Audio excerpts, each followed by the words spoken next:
Coming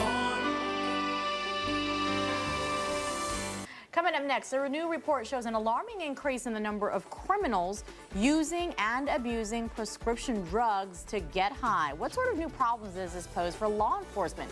We'll discuss this in just a couple of minutes. Keep it here. Well, an alarming new study out of ASU says prescription drug use is way up in Maricopa County. Arizona State University researchers found more inmates locked up in county jails are abusing legal painkillers, and that means more people on the outside are probably using too. Researchers say similar studies predicted the rise of the crack epidemic in the 80s and the meth boom of the 90s.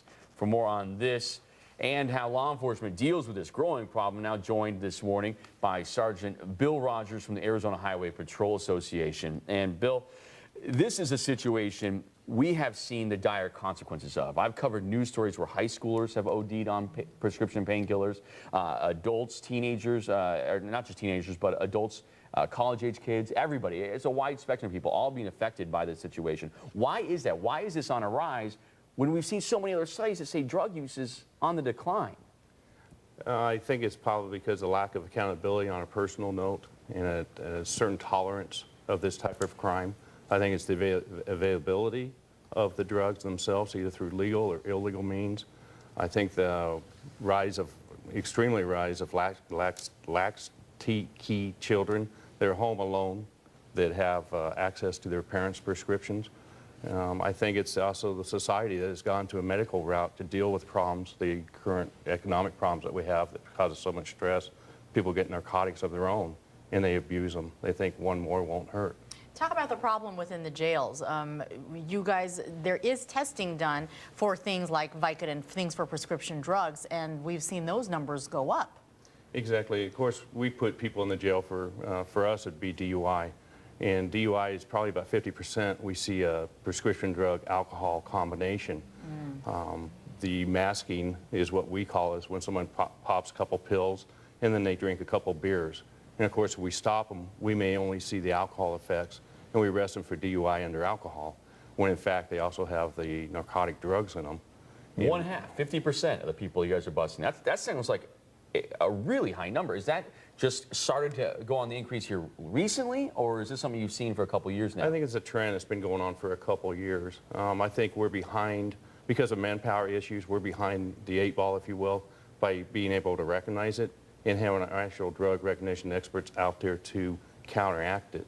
Another problem is that it's so hard to get, if we get a narcotic arrest for DUI, we do a blood test, and then when it goes to our crime lab, which is undermanned, it takes sometimes 6, 7, 8 months to get the blood results back, and so their conviction is way behind.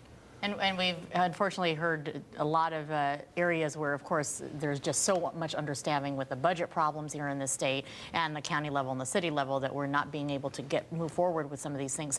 Talk about, I know that this is only second, prescription drug abuse is now only second to marijuana in the abuse when it comes to new inmates. And it's not just in the areas where, okay, we're used to crime in that area. It's all over. It is widespread throughout the county.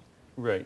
Now you touched a couple areas. Manpower, we're 100 positions down right now, and those are going to stay vacant because of the budget. We just took approximately a 3% pay cut, 13 furlough days. So you're taking more highway patrolmen off the edge.